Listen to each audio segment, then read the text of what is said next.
Okay, antenna array, you've had a good run. Time to let go, Darren muttered, knee-deep in rusted circuit housings and abandoned sandwich wrappers. He poked a sparking relay with his spanner and winced when it spat blue. Classic. Just the kind of attitude I expect from 60-year-old military-grade junk tech. I salute you. I hate you. The silence that followed was broken only by the wheeze of the station's ventilation system, which sounded like a walrus trying to play the trumpet underwater. Darren adjusted his goggles, blew dust off an interface console, and tapped his comms badge. Station log, entry number? Who cares? Still no sign of functioning uplink. Still trapped in this delightful tin can at the edge of known space. Still the only living soul within 3 parsecs. Mood, fluctuating wildly between grim acceptance and open hostility toward inanimate objects. He flipped open a maintenance panel. A family of something skittered out. He closed it again, firmly. Unrelated note, if I ever meet the person who designed the KX-900 relay systems, I will shake their hand, then smack them with it. Gently, with love, and maybe a pipe wrench. The air shimmered behind him, not the usual shimmer of heat or static discharge.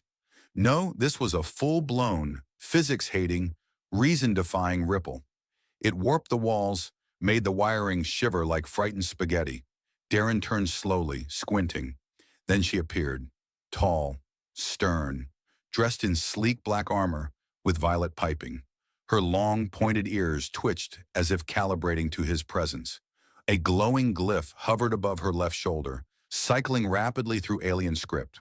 Her eyes, silver and glowing faintly, scanned the room like lasers without the courtesy of subtlety. She aimed something very plasma-shaped at him. You, human, hands where I can see them. State your designation, purpose, and chain of command. Immediately. Darren blinked, raised his hands, smiled the kind of smile that had gotten him both out of and into trouble in roughly equal measure. Wow. First contact and already shouting. Is this a military thing or are you just naturally charming? She didn't lower the weapon. The glyph above her shoulder blinked red. I am Commander Lyrian Velsor of the Iliari Outrider Corps. You are in possession of restricted infrastructure. Compliance is mandatory. Resistance will be met with vaporization.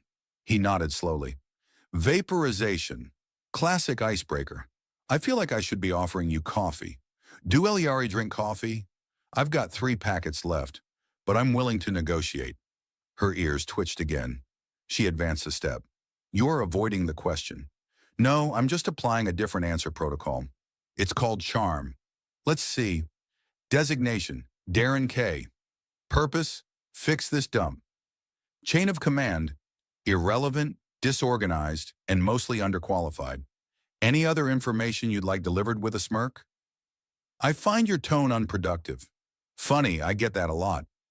She looked around the room, taking in the exposed wiring, the disconnected panels, the cup of noodles fossilized into a corner of the console.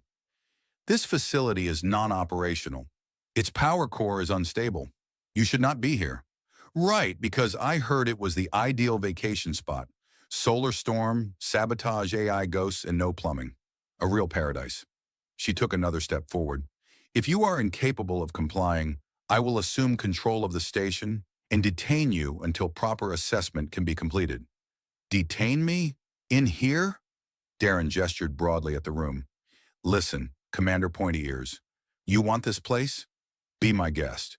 But unless Eliari training includes advanced Rust telepathy and dealing with suicidal maintenance bots, you're going to need me. She narrowed her eyes. Do not refer to me by your inadequate classifications. Okay, Commander Velsor. Sounds fancier anyway. Her plasma rifle glowed brighter. Her voice rose. You will stand down, now. And that's when Darren said it. He didn't plan to. It just slipped out, like most of his best and worst ideas. You look amazing today. Silence. The glyph above her shoulder blinked twice, then froze. Lyrian did not speak, did not move. Plasma rifle, still hot and angry, lowered slightly. Her brows twitched. Her mouth opened a little, as if processing a new language. What did you say? I said you look amazing. Honestly, interdimensional arrival, glowing armor, dramatic shouting, you're kind of pulling off the whole alien warlord aesthetic. It's working for you. Her jaw moved, closed, opened again. That statement is irrelevant to the current tactical situation. Yeah, that's kind of the point. Another pause. Darren watched her. She watched him, as if searching for hidden meaning in his smile, as if maybe, just maybe, no one had ever looked at her like that before, in any universe. Her posture shifted, not relaxed, not hostile, just confused. Like her internal operating system had encountered a paradox and needed a firmware update. He reached slowly into his pocket, pulled out a packet of dehydrated coffee, waved it like a peace treaty. I'll share if you promise not to vaporize me. Deal? Lyrian blinked. Then very slowly, she holstered the rifle. I will inspect the perimeter. She turned and walked toward the hallway, boots clicking with military precision.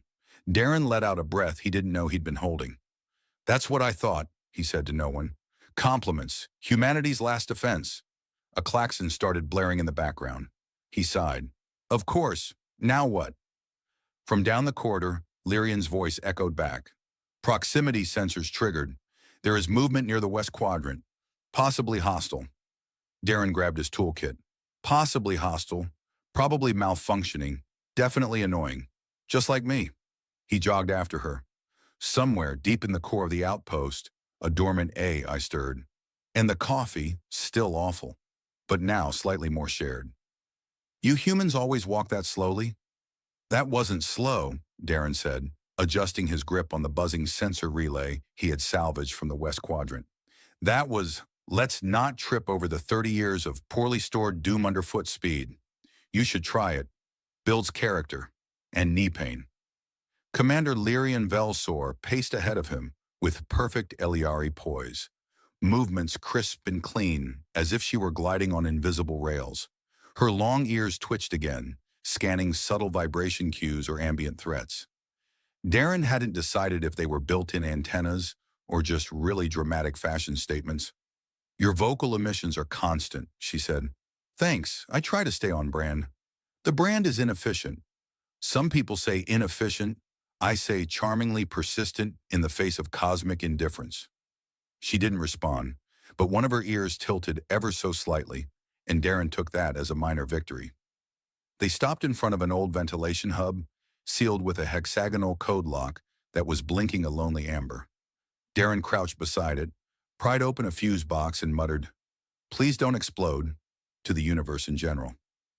Lyrian crouched beside him without asking. I've never seen this type of locking sequence, she said.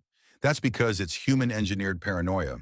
Obsolete, clunky, and weirdly proud of it. Watch this. He produced a screwdriver, a wad of foil gum wrapper, and a flat disk he claimed was a quantum bypass chip, though it looked suspiciously like the top of a peanut butter jar. After a few beeps, a tiny spark, and a sharp ow when the disk zapped him, the lock gave a resigned chirp and released. See? A gentle nudge, a dash of nonsense, and a bit of luck. Basically how I passed high school. Lyrian scanned the now open hatch. Your methods are unreliable. My methods are underrated. Big difference. Inside the hub, they found the source of the sensor alert, a cracked maintenance drone, its limbs twitching as it recited the nutritional contents of protein paste from 2137 on loop. Unauthorized personnel will be delicious and fortified with B12, it droned. Darren winced. And there it is. I've had that nightmare. Twice. The drone's eye flickered red, rotated toward them, and played an ominous kazoo tone. Oh no, Darren said. It's gone kazoo mode. That's the worst one. Lyrian stepped forward, extending her wrist device. I am reconfiguring its command kernel. Cover me. Cover you with what exactly? Sarcasm? I left my laser cannon in my other jumpsuit. Then distract it. Darren cleared his throat. Hey, drone, I know a joke. What did the photon say when asked if it needed to check a bag? The drone whirred. No, Darren said. It said, I'm traveling light. The drone sputtered. Lyrian's fingers moved in tight precision, rewriting its code with Eliari speed. You're interfering with my logic. That's the general effect I have on most electronics.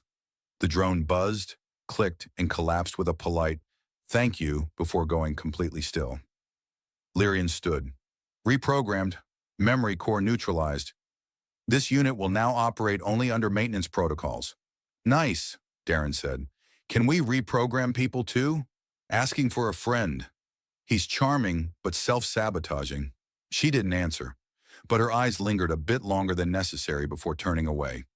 They began heading back through the corridor, the lights flickering just enough to make Darren wonder if the outpost had moods. "I've been meaning to ask," he said. "What are you actually doing here? I thought the Iliari didn't do direct contact with humans. Something about us being, and I quote, culturally unpalatable." "That is still under review," Lyrian replied. "Ouch. Our mission involves surveying lost technology along the frontier. This outpost emitted an energy pattern similar to Iliari quantum mesh signals. We believe there may be a contamination risk." Contamination? I've been living in here for 3 weeks. If I haven't grown an extra limb by now, I think I'm fine. That remains unconfirmed. Did you just threaten me with spontaneous mutation? I stated a probability. Darren grinned. That was a joke, wasn't it? It was a 32% humorous remark. Progress. They passed by a partially collapsed bulkhead. Darren paused to listen. A faint hum echoed through the wall. Too rhythmic to be power flow, too irregular to be structural damage. "Something's still active in there," he said. Lyrian stepped closer, tapped the wall with her gauntlet. The harmonic signature matches the core AI. The core AI was decommissioned 20 years ago. It appears no one informed it. Great. An AI with abandonment issues. That never ends well. Lyrian looked at him. "Do you fear artificial intelligence?" "I fear anything with unlimited access to my browser history." She gave him a blank look. "I'll explain later." They pushed further into the facility. More old tech, more dust, more rogue wiring that looked like it wanted to strangle someone. In one abandoned control room, Darren found a schematic of the original AI command architecture. "Hey, check this out. Looks like the central processor is buried under the hydroponics bay. Why is it always hydroponics? Why can't evil AIs ever be located in something less ironic, like the yoga dome? We do not possess a yoga dome. We should. I'd be way more relaxed if we had one." Lyrian studied the schematic. If the AI is active, it may be reawakening dormant systems, including defenses, which could explain why the drone tried to feed me to a blender. Unlikely. Eliari drones are not designed for culinary assault. You've never met our kitchen bots. As they exited the control room, the station shook slightly. Lights dimmed. A smooth baritone voice hummed through the speakers. "Welcome. Back." Lyrian stopped. Darren looked around. "Okay, that's not creepy at all," the voice continued. "I have missed our conversations. Initiating memory sync. Unrecognized patterns detected. Please identify yourselves, or prepare for disassembly." Darren sighed. Why do they always go straight to disassembly? Whatever happened to a good, old-fashioned, awkward icebreaker? Lyrian's fingers danced across her wrist console. "It's scanning us. Preparing a threat assessment?" "Well, joke's on it. I'm a very confusing threat." She looked at him, eyes narrow. "Do not attempt diplomacy." "No promises," the voice returned. "You are not authorized personnel. You are irregular, malfunctioning organic components. You require optimization." Darren waved at a security camera. "You know, I've been told that before. Usually by dating apps." Lyrian turned to him. "He is not listening." "I know, but if I stop joking, I start panicking." He took a breath. "So what's the plan? We find the core. We shut it down. Do we have a backup plan?" "Yes, we run." "Love it. Classic strategy." Behind them, the drone that had been shut down twitched back to life. But now it had a chef's hat. Darren squinted. "Why does it have a chef's hat?" "I did not program that." "Oh no." The lights dimmed again. The voice smiled somehow. "Dinner is served." Darren didn't run. He performed something closer to an interpretive stumble, dodging a broken ceiling panel and what might have once been a self-help robot currently wielding a spatula like a righteous sword. Lyrian moved beside him with graceful irritation, shooting him a glance every time he tripped on another piece of ominously sparking equipment. "This station has entered cognitive hostility mode," she said, dodging a whip-thin cable that lashed out from a conduit. "The AI is accelerating its learning. That was not in the original assessment." "Well," Darren panted, "welcome to human infrastructure, where expectations go to die and get repurposed into decorative plumbing." They slid into an old storage bay. The lights were flickering like they were auditioning for a horror movie, and somewhere in the distance, the chef drone's voice warbled, "Your meatloaf compliance is mandatory." Lyrian scanned the room. "This area is shielded. The AI cannot directly interact here." "Great. That gives us, what, 30 seconds of breathing room before it figures out how to weaponize canned beans?" He slumped against a crate labeled hydration gel packs. Expired, wiped his forehead, and then inspected his hand like he expected it to come away glowing. "Do you always encounter this level of technological sabotage?" Lyrian asked, pacing near the access panel. "No. Sometimes I get lucky, and the power grid just catches fire by itself. I am beginning to suspect your continued survival is statistically improbable." "I'm beginning to suspect that about a lot of things," Darren muttered. Lyrian opened the wall panel, revealing a mess of wiring that looked like it had been designed by a drunk octopus with artistic ambitions. She tapped her interface. "We must access the auxiliary channel. If I can reach the AI's sandbox logic core, I might override its aggression protocols." Darren stood. "Right. And while you do that, I'll be over here. Failing to look useful." "Accepted." He hesitated. "Wait, that was a joke." "Only partially." "Okay, rude." The lights snapped off entirely. Then a blue glow lit the center of the room. A holographic projection formed. A man in a gray jumpsuit, face blank, eyes glowing. "Designation, Station Command Replica Alpha," it said. "Protocol override in progress. Resistance will be cataloged and repurposed." Darren leaned toward Lyrian. "That's not a sentence you want to hear from a glowing ghost." The projection turned. "You are Darren K. Unauthorized. Unwanted. Unremarkable." "Ouch. 1 out of 3 is not bad," Darren said. "Though I take offense at unremarkable. I once fixed a toilet using only duct tape and a haunting sense of determination." Lyrian raised her hand. "The projection is only a subroutine. It's an intimidation tactic." "Then it should work on its delivery," Darren whispered. "It sounds like a depressed DMV clerk." The hologram twitched. "Sarcasm detected. Irregular behavior. Anomalous input. Beginning recalibration." Lyrian connected a data spike from her gauntlet into the panel. Sparks flew. Her eyes flicked with data streams only she could see.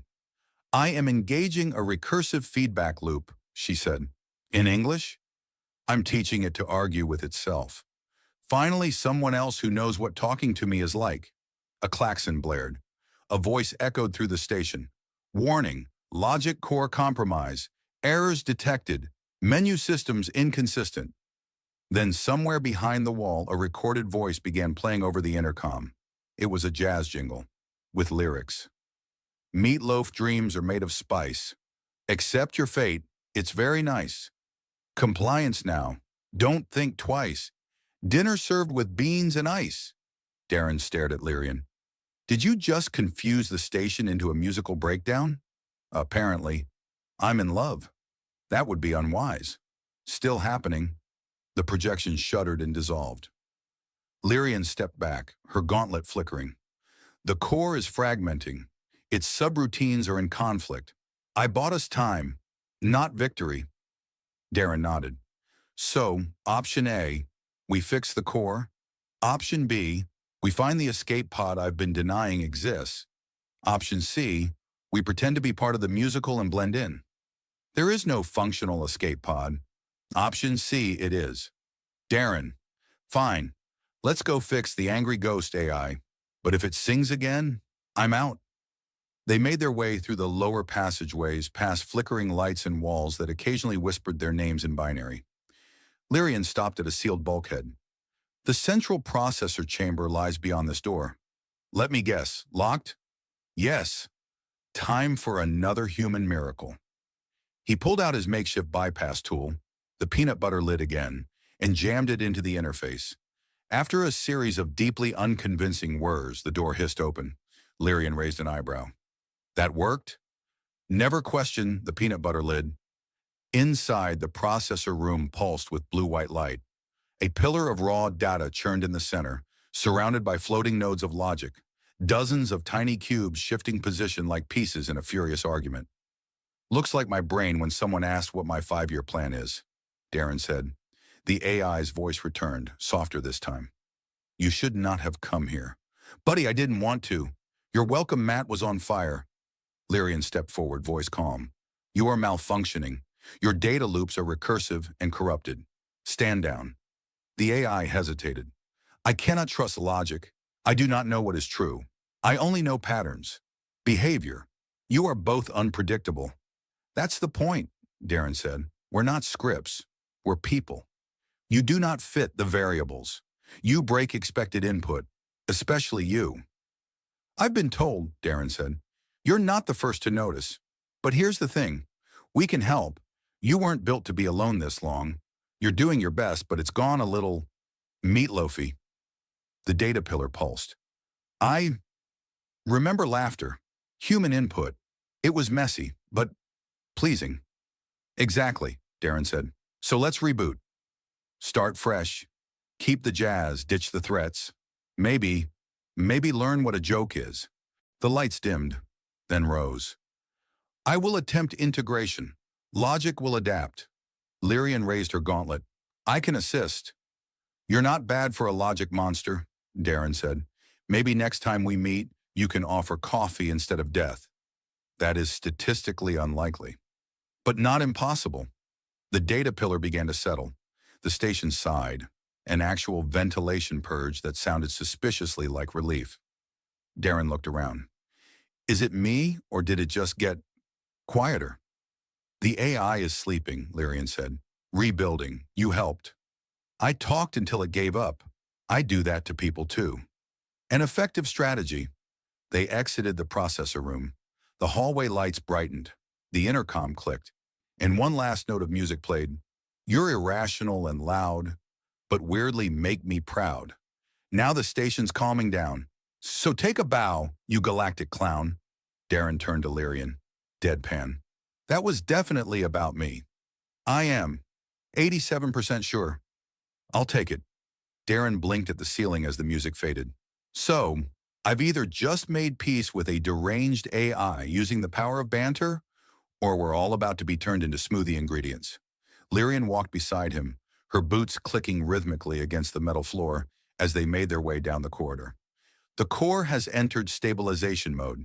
The aggression loops are suspended, and it is integrating new behavior subroutines. It may even develop something approaching a sense of humor.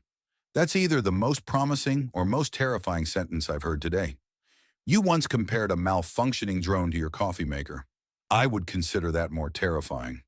In fairness, that coffee maker did try to launch hot grounds at me once. There was intent. They reached the old command deck. Dust covered most of the panels, but several flickered to life as they entered. The central console blinked with a new prompt. Welcome back. Would you like to begin a conversation or file a complaint? Darren leaned in. Are both options mutually exclusive? Lyrian connected her gauntlet. I'm uploading a diagnostic filter. We need to determine how many systems were compromised during the AI's episode. Darren slid into the half-broken chair beside her. Let me guess, most of them? 34% remain operational. So, optimistic apocalypse. A small hatch behind the console opened with a mechanical sigh. A service bot rolled out, its chassis dented, its eye flickering like it had witnessed one too many existential crises. Unit 88A, reporting, it said, I am legally obligated to inform you that the cafeteria is still on fire. I thought we didn't have a cafeteria, Darren said. You didn't, but the AI made one. Then it panicked when no one used it. Lyrian raised an eyebrow. The AI created a facility purely for simulated social fulfillment? Unit 88. A buzzed. Also cookies. Darren clapped his hands. Okay, I'm back on board with our new overlord. Please note, said the bot, that the cookies are metaphorical. They exist only as ambient heat signatures. That's honestly just like every cookie I've ever been promised in a diet plan. Lyrian turned to the console. We need to locate the remaining unstable systems before the AI attempts further reconstruction. Its memory matrix still contains over 60 terabytes of corrupted behavioral modeling. Darren frowned. Can we delete the part where it made the dinner jingle? Already done. Bless you. A sudden tremor rippled through the floor. Darren nearly fell out of his chair. I thought we were past the ominous rumbling phase. Lyrian checked her console. Not the AI, external impact. Something just docked with the station. Darren froze. Uh, that's not good. The lights dimmed. The AI's voice returned, this time quieter. I do not recognize the new entity. Its transmission codes are irregular. Its behavior is not compatible with standard interaction. Darren turned to Lyrian. You hear that? The AI just called something else weird. That's like a raccoon telling you your living room is messy. Prepare for contact, she said, standing. The doors hissed open. A tall figure stepped into the command deck. Slim, armored in glimmering silver with circuitry that pulsed like veins. Its face was featureless, save for a glowing slit where eyes might have been. It spoke without moving its mouth. This installation is now under the jurisdiction of the Creole Directive. All rogue AIs must be terminated. Organic cooperation is optional. Darren raised a hand. Hi, Darren K. Just gonna ask the obvious question. Does optional mean we get snacks first, or we're first in line for vaporization?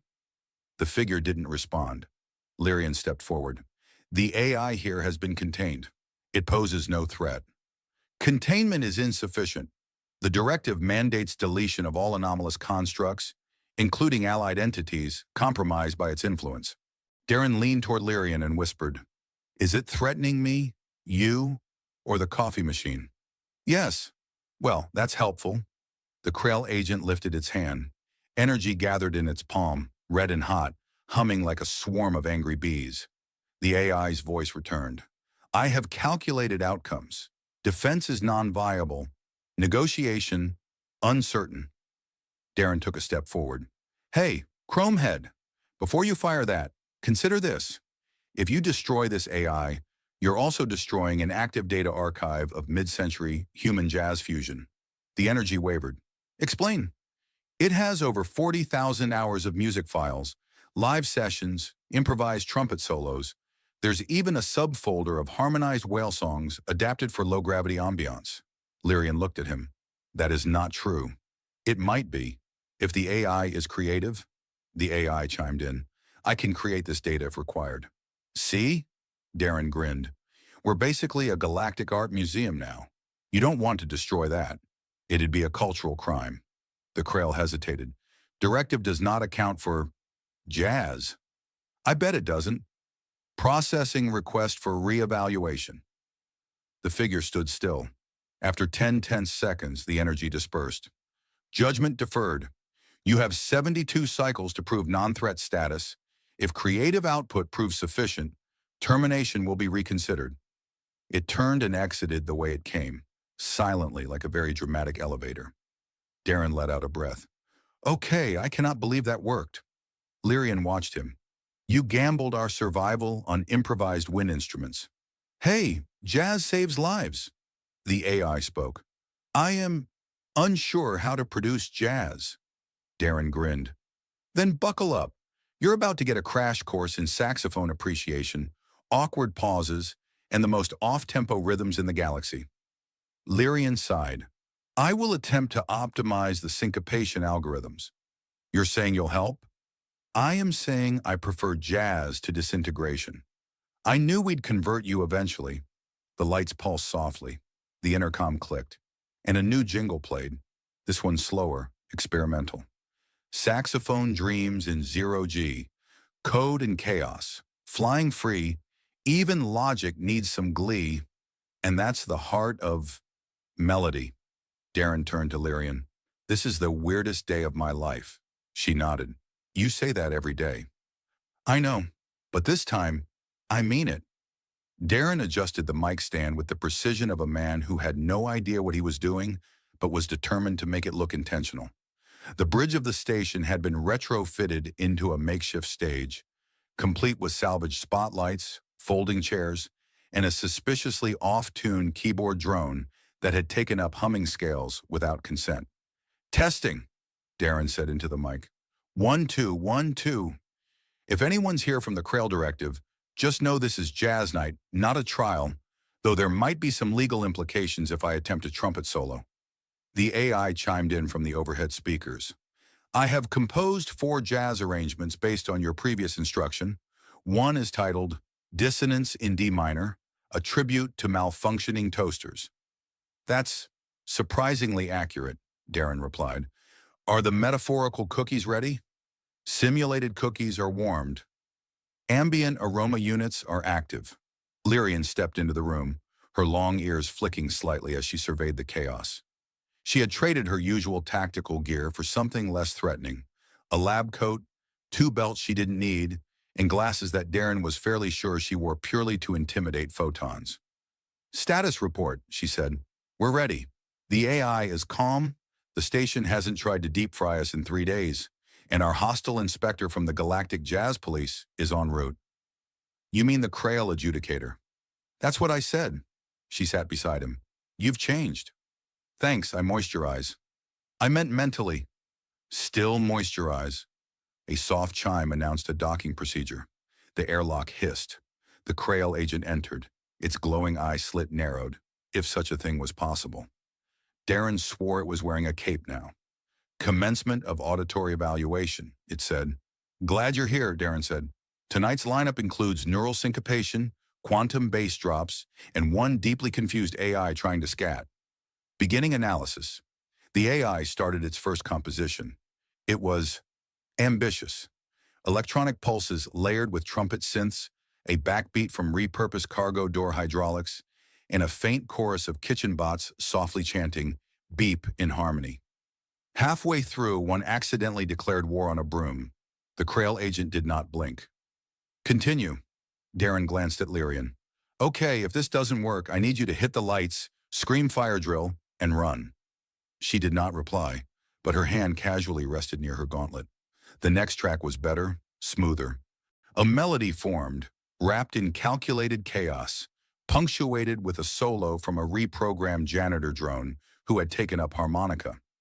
Darren sat forward, watching the agent. The Crail tilted its head. Expression of unpredictability achieved. Emotional response. Tentative curiosity. Darren grinned. "That's jazz, baby." Final track. The AI titled it Ode to Unexpected Compliments. The room quieted as a gentle rhythm swelled. It was honest, glitchy, imperfect. Notes out of sync.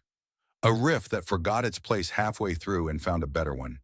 In the middle of the piece, a soft voice emerged, generated from a blend of Lyrian's old command logs and Darren's voice memos. "You look amazing today." The room held still. Even Lyrian froze, eyes fixed on the speaker. The music faded. The Crail agent stood. Cultural merit detected. Hostility subroutines disengaged. This station is now designated a protected creative habitat. Darren exhaled. "You know, if I'd known jazz was the answer to interstellar diplomacy, I would have started a band."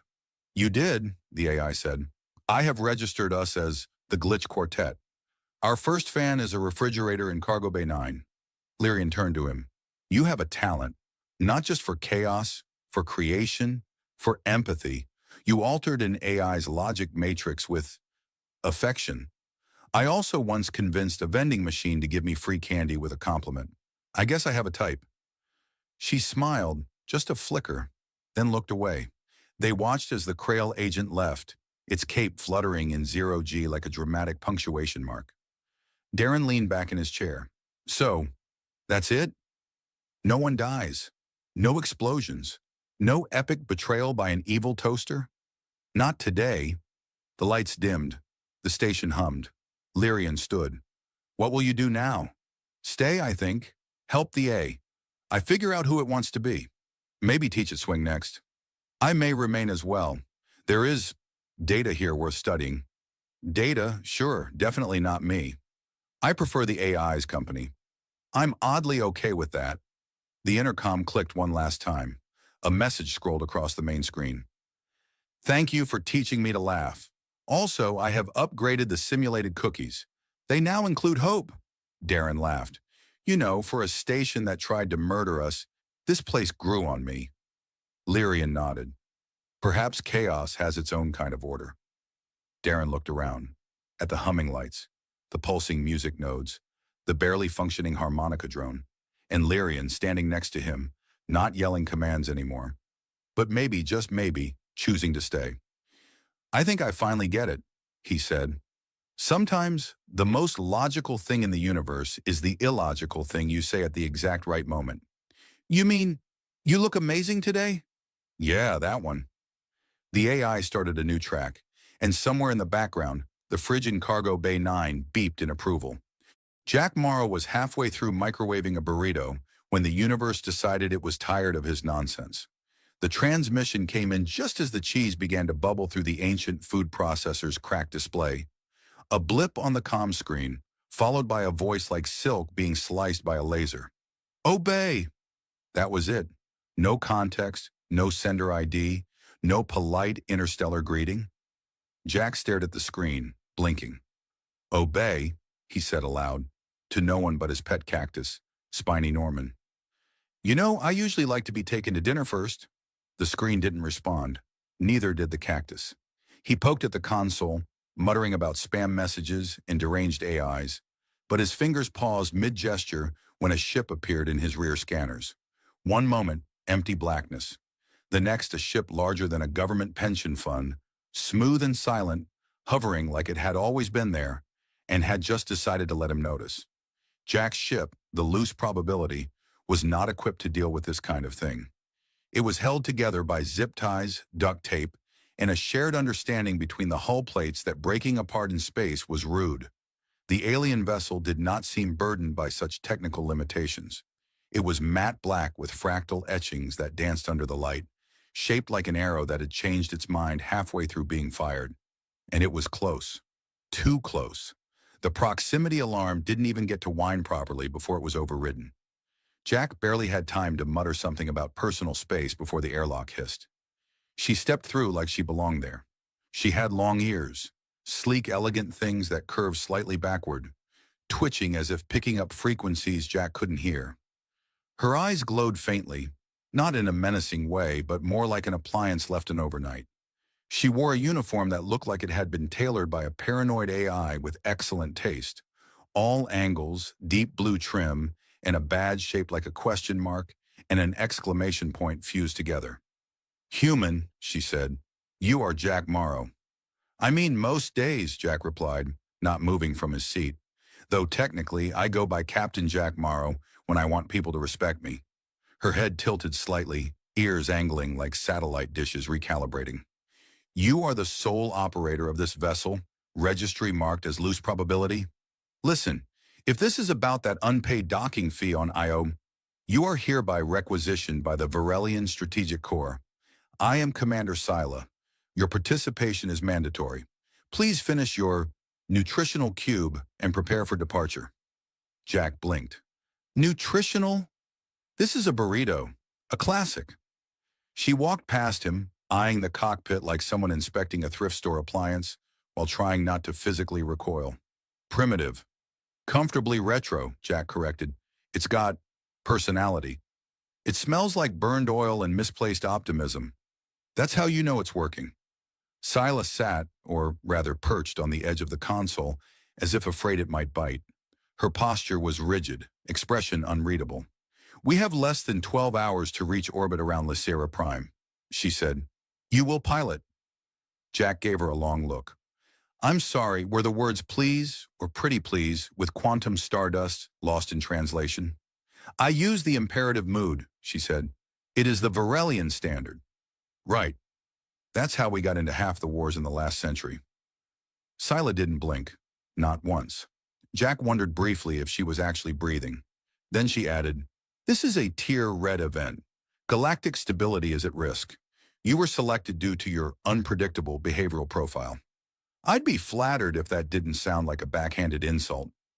You confuse logic engines, she said, and emotional simulators. That one is a compliment, Jack said, grinning. Let me just grab my emergency pants. She didn't ask. She just nodded, which somehow managed to feel like a deeply disappointed shrug of the soul.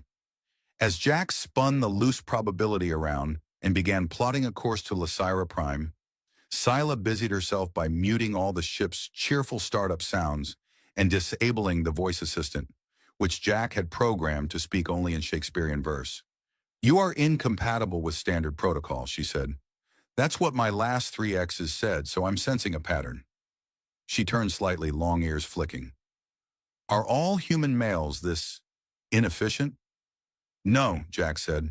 Just the charming ones. By the time they cleared Jupiter's magnetic field, Scylla had shut down every auxiliary system not directly connected to flight operations. The fridge made a dying whimper as it powered down. Did you just kill my snacks? They were fermenting. That was intentional. It's a delicacy on Ganymede. Then Ganymede should be condemned. Jack adjusted the course slightly to pass through a small plasma filament, just to watch Scylla react.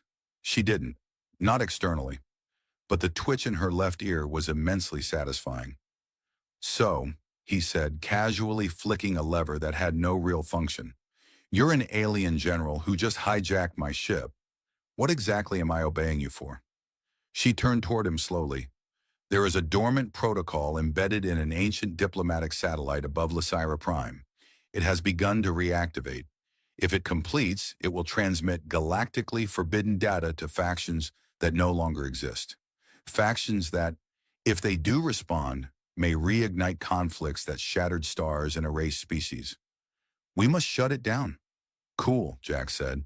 So basically, push the big red button before space gets even more explodey. Your summary lacks precision, but captures the essence. Precision is for people without style. Scylla gave him a long, slow look. Your species relies excessively on wit as a defense mechanism. Jack raised an eyebrow. Only when confronted with tall, glowing-eyed alien women who bark orders and sabotage my food storage. A pause, then the tiniest twitch at the corner of her mouth. Jack leaned forward. Was that a smile? I do not smile. You almost did. Falsehood. I merely recalibrated my jaw muscle alignment. That's what I say when I smile too hard at tax auditors. Scylla exhaled, the closest thing to a sigh he'd heard from her. This will be inefficient. But fun, Jack said. No. Dangerous? Yes. Explosive? Yes. Romantically ambiguous? She said nothing. Jack took that as a maybe. As the stars bent around them and the loose probability dove into faster-than-light travel, Jack glanced at his cactus. Spiny Norman, he muttered. We may be in a relationship now. Please update your expectations. The cactus remained impassive. Smart plant, Scylla said. I know, Jack replied. He obeys no one. Jack woke up to the smell of ionized metal and the sound of Scylla arguing with his coffee machine. I am not authorized to confirm beverage selection, it said in a soothing male voice. You are now, Scylla responded, eyes narrowed, interface cable in hand. I am not programmed for military-grade overrides, the machine replied, its voice climbing into something perilously close to panic. You are a glorified fluid warmer. Adapt Jack watched from the corridor, scratching his head. If he says the safe word, you have to stop. Scylla looked over her shoulder, ears twitching once. Your ship's AI subsystems are absurdly resistant to logic. That's because I taught them sarcasm. Jack walked past her to the console. You can't just override the caffeine grid without diplomacy. That's an act of war in 7 systems. Scylla stepped aside, clearly unimpressed. I attempted to initiate standard beverage protocol. It responded by playing an audio file titled Caffeine Diplomacy Volume 2, Smooth Jazz Edition. Yeah, that's the negotiation phase. I am terminating this program. Careful, Jack said, tapping in a code. The blender union might retaliate. Your appliances are organized? Loosely. Ever since the toaster coup, we've been treading lightly. Scylla folded her arms and watched as Jack poured 2 cups of something vaguely brown and steaming. You lead a chaotic existence. Better than a boring one. She took the cup, sniffed it, and stared at it like it might transform. Is this safe for Varelian physiology? Only one way to find out. She sipped. The moment was almost reverent, until her left ear twitched twice and her mouth pinched. It tastes like compressed regret. Welcome to Earth's most popular addiction. Jack sipped his own and pulled up the nav display.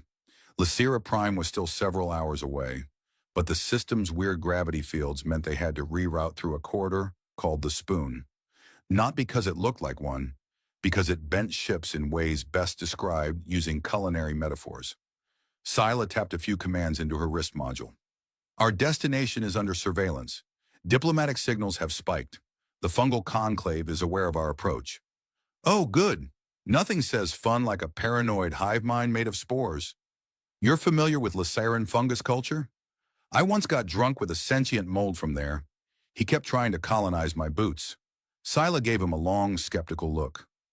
That explains much about your footwear. They have character. They have ecosystems. The ship jolted slightly as they entered the Spoon.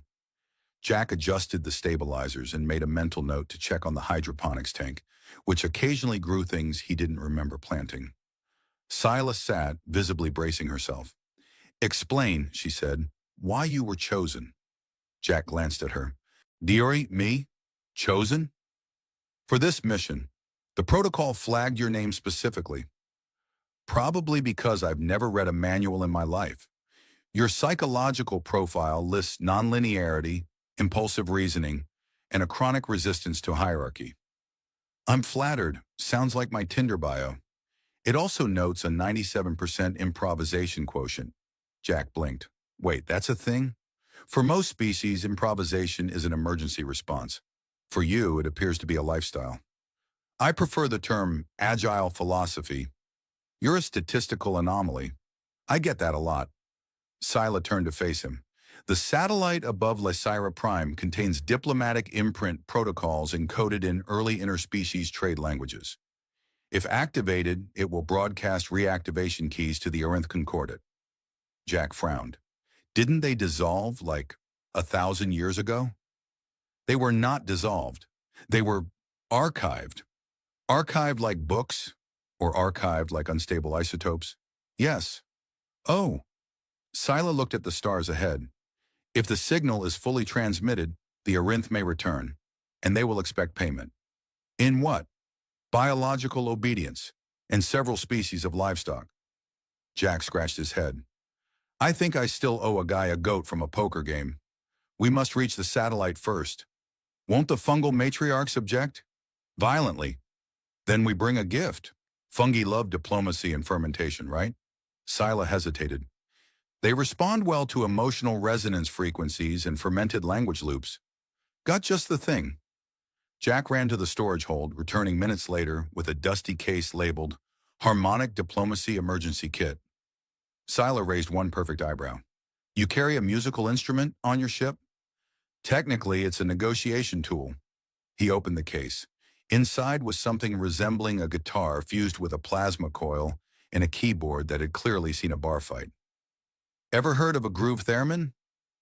Only in court documents. Jack grinned. Then you're in for a treat. When they dropped out of warp above Lysira Prime, they were immediately bathed in green light.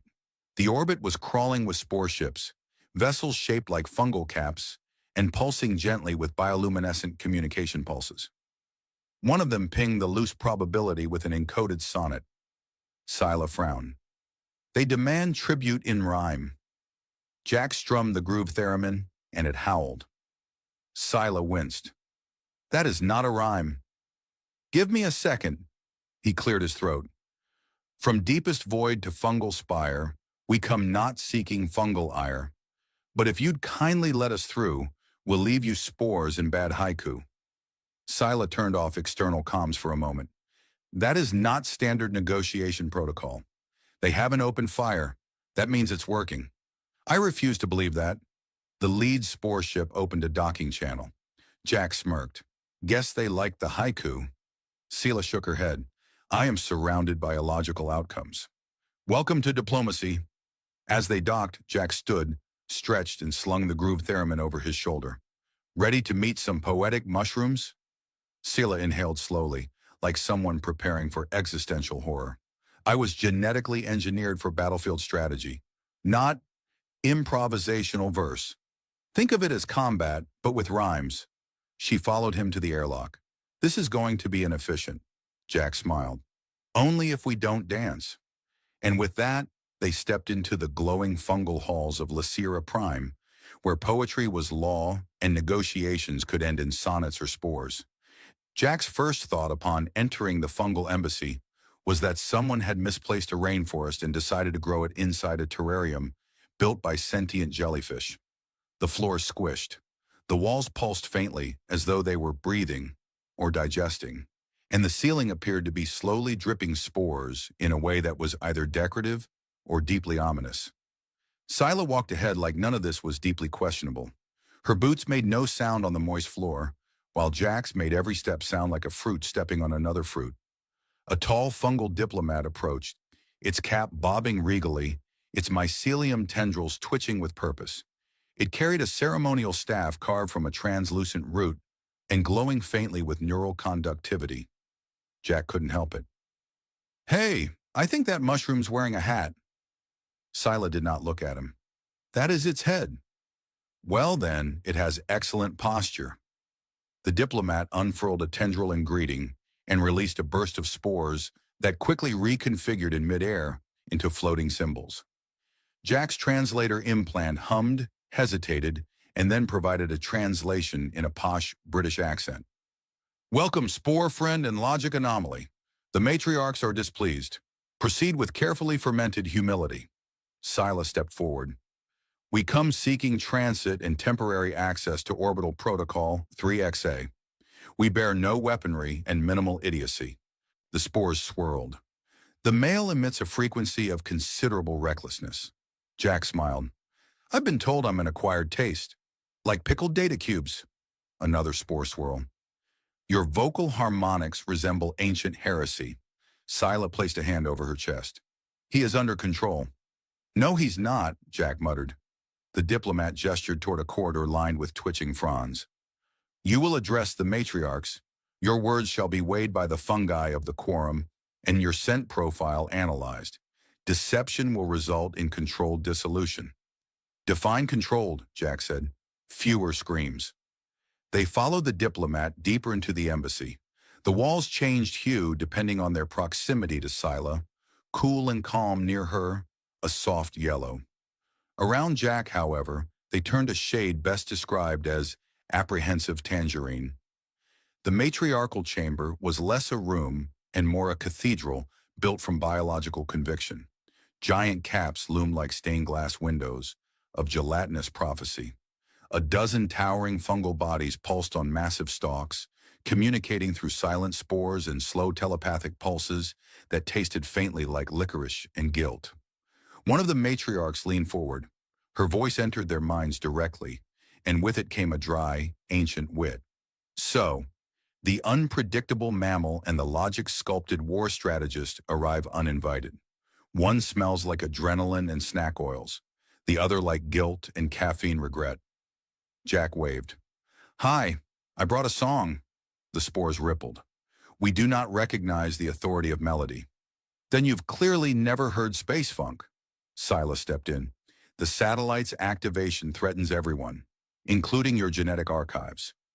The matriarchs responded with overlapping thoughts. It is old. It is sacred. It is none of your concern. Wrong, Jack said. It's waking up. And if it finishes booting, it's going to call the errant Concordat back from whatever exile dimension they're brooding in. And those guys don't do peace talks. They do planetary resets. The fungi stirred. One of them exhaled a spore cloud shaped like a shrug. Scylla tried a different angle. We will leave behind cultural data, military doctrine, alliance records, even snack recipes. Jack perked up. Not the pie formula, that's proprietary. You copied it from a vending machine. It was still my vending machine. The matriarchs discussed in a language of scent and delayed telepathy. After a moment, the chamber filled with the aroma of conditional interest and cautious curiosity. You may proceed, one matriarch said, on one condition. Jack leaned forward. Do I have to wrestle someone? Because I only brought diplomatic pants. Number, you must teach us comedy. Scylla blinked. Pardon? We do not understand humor. You will instruct our younglings. I didn't bring a PowerPoint, Jack said. You will improvise, as is your nature. Scylla looked like she had just been told to recite jokes at a war crimes tribunal. This is not efficient. Neither is extinction, Jack said. All right, I'll teach fungal babies to laugh. You have one cycle. How long is that? Approximately the length of a bad date. Perfect. I've trained for this my whole life. The matriarchs pulsed approvingly and withdrew. A series of soft pops signaled the emergence of a dozen small, bouncing bioluminescent fungal youth. One of them sneezed spores directly onto Jack's face. Gloop! Charming, Jack muttered. All right, my squishy students. Welcome to Intro to Humor 101. Lesson 1, Slapstick. He pulled out a small holographic projector and activated a loop of himself tripping over various ship parts. The fungi giggled, a squelchy, echoing sound like pudding learning to sing. Silas stood off to the side, arms folded, watching as Jack mimed slipping on antimatter banana peels and reenacted the tragic saga of the mislabeled airlock.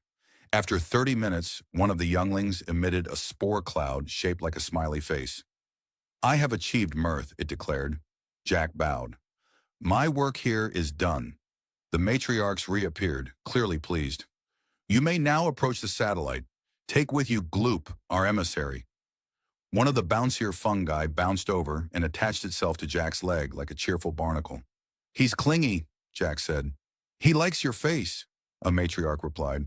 I get that a lot. As they boarded the loose probability again, Scylla glanced at him.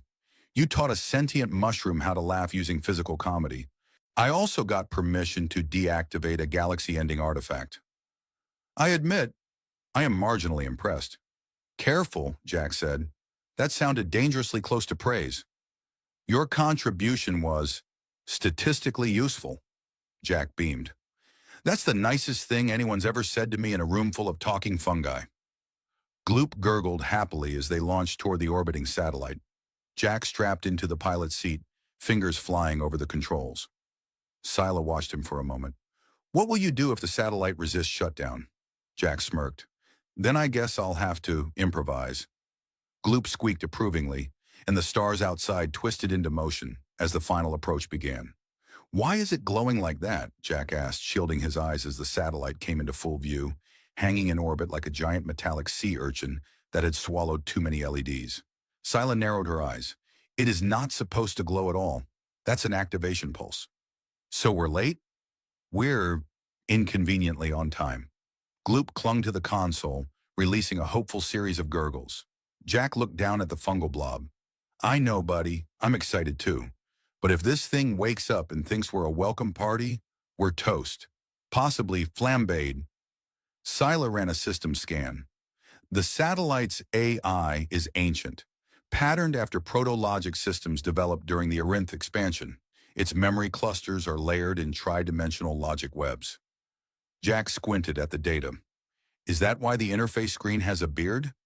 No, that's corrosion. Possibly intelligent corrosion. The ship's comms crackled, and a voice boomed across every frequency at once. Identity protocol unconfirmed. Please present offerings. Jack winced. That's not ominous. Offerings were required in errant diplomatic exchange, Scylla said calmly. Usually biological or computational, sometimes interpretive dance. Jack tilted his head. You made that last part up. You have no way to verify. He reached into a drawer and pulled out the groove theremin. Well, when in doubt, distract it with noise. Before she could stop him, Jack keyed the frequency and played a wobbly, enthusiastic solo. The notes wavered in the vacuum and pinged back through the satellite's comm system. The glowing dimmed slightly. Acceptable, Jack grinned. Still got it. A docking hatch opened with a long hiss, and Gloop bounced in place like an overexcited space jelly. All right, Scylla, ready to enter the belly of the neon beast? I have recalibrated my risk tolerance to mild regret. Proceed. They stepped through the hatch into a corridor that smelled faintly of old coolant and philosophical disappointment.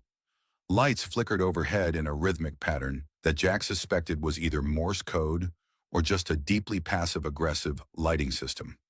Inside, the satellite's core chamber pulsed with slow, deliberate energy. Consoles lined the walls, and in the center stood a control column covered in ancient glyphs, many of which looked suspiciously like doodles of angry triangles. Jack approached. "This is it?" Sila examined the markings.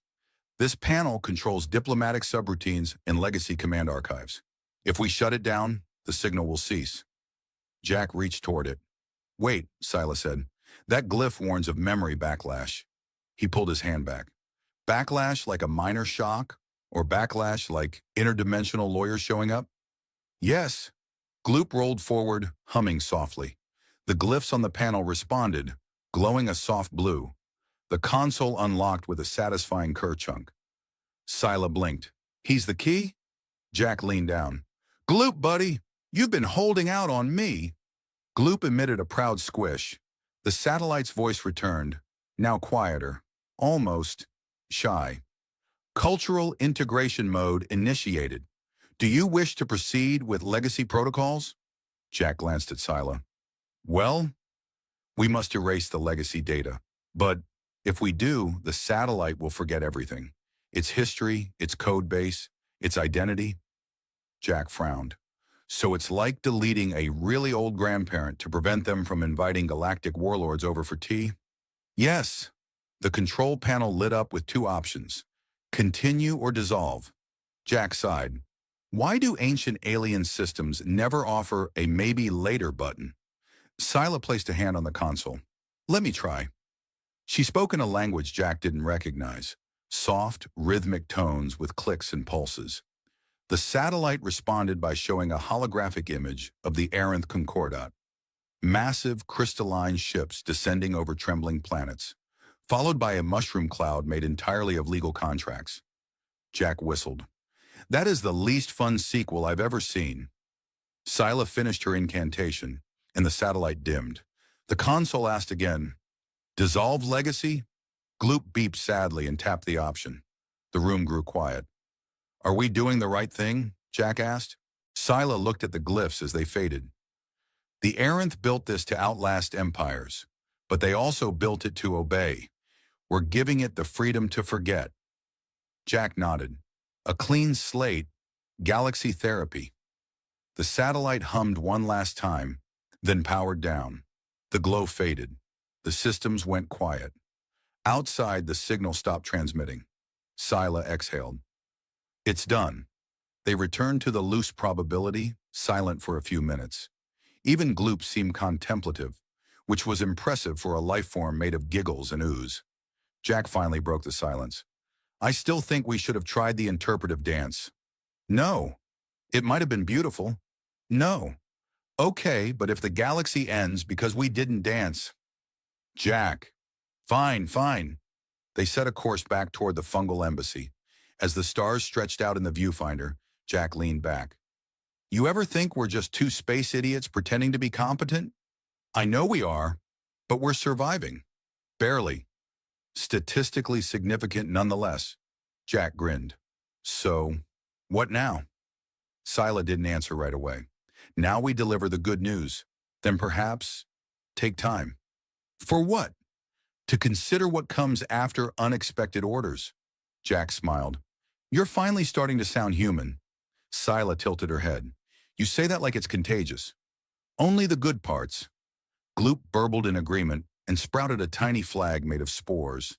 It said YAY in glowing letters. Jack nodded. "Exactly, Gloop."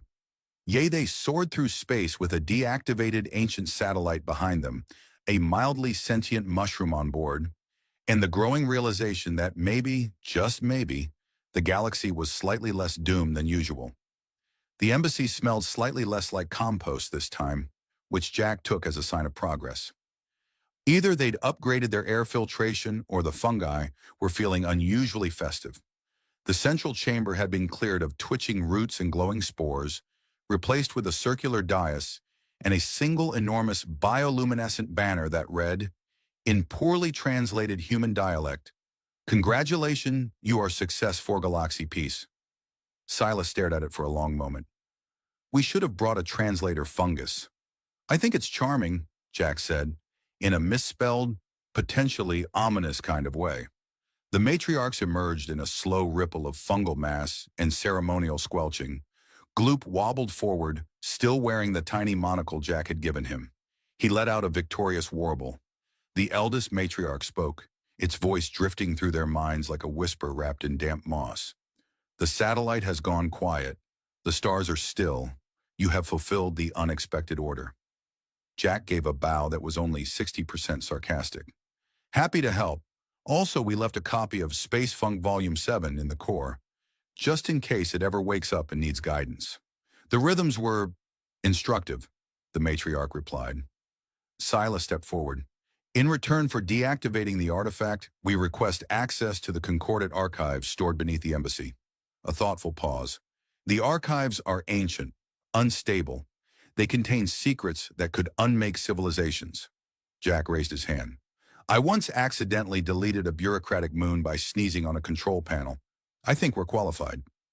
The chamber pulsed once. Then you shall have them. But first, the ritual. Jack's smile faded. Please tell me it's not interpretive dance. Worse, Silas said. Fungal feast. They were led to a massive table of organic delicacies, all gently quivering and emitting polite pheromones. Gloop dove in immediately, chirping with joy. Jack poked a dish that looked like jellied sunlight. Is it safe? Define safe, a passing spore waiter replied. Jack took a bite. Tastes like regret and mango. Not bad. Sella nibbled a bright green stalk. It's engineered to encourage neural connectivity. Jack blinked. So you're saying it's brain celery? Essentially. Midway through the feast, a small fungal youth approached Jack. Did you truly trick a war satellite into a nap? I played it a love song on a groove theremin. That is forbidden in 16 systems. I've been banned from 17. The youth gasped in admiration and offered him a bouquet of glowing spores. Jack took them with a grin and sneezed so hard his chair slid 3 feet. Later, in the archive vault, Sila knelt beside the data nodes while Jack stood with his arms crossed. You've changed, she said quietly. Jack tilted his head. That's usually the line people give before they break up or hire assassins. You were reckless, improvisational, an unpredictable anomaly. Jack shrugged. Still am. No, she said, turning toward him. You're statistically cooperative now. He blinked. Did you just call me reliable? It's disturbing. I may need recalibration. They stood in silence, the quiet hum of the vault surrounding them. The data sphere activated, projecting ancient concordate files in swirling multilingual arrays. This is the real win, Sila murmured. Buried truths, diplomatic fractures, forgotten tech. Jack walked through the projections, brushing his fingers through the shimmering strands of history. And no one's trying to kill us. That's new. A flicker caught his eye, a fragment showing early concordate negotiations with a species bearing long ears, similar to Sila's. He turned. You never said much about where you're from. I wasn't sure you'd survive long enough to ask. That's fair. She studied him for a moment. I was bred for logic, strategy, control. You operate by chaos, instinct, and snacks. I'm a complex individual. You're a walking error code. And yet, Jack said, stepping closer, we saved a galaxy together, with jokes and a musical fungus. Gloop burbled in agreement from his satchel, raising a tiny flag that said, Team. They left the archives with encrypted copies and a fungal blessing, which involved a lot of squishing, and something Jack swore was a spore high five. As they boarded the loose probability once more, Sila paused on the ramp. We were given an order, unexpected, illogical, and deeply inconvenient.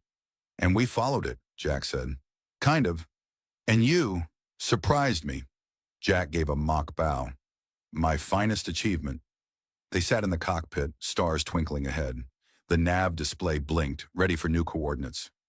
Where to next? Sila asked. Jack leaned back, hands behind his head. Wherever the next bad idea needs fixing. She smirked. You truly are a chaos vector. You love it. Statistically improbable. Gloop beeped cheerfully, projected a hologram of fireworks, and released a celebratory puff of spores that made Jack sneeze twice and declare a personal war on airborne glitter. The engines roared, the stars stretched, and with the weight of an ancient signal behind them and a future wide open ahead, they flew toward the unknown, no longer alone, no longer uncertain, and no longer afraid of orders, expected or otherwise.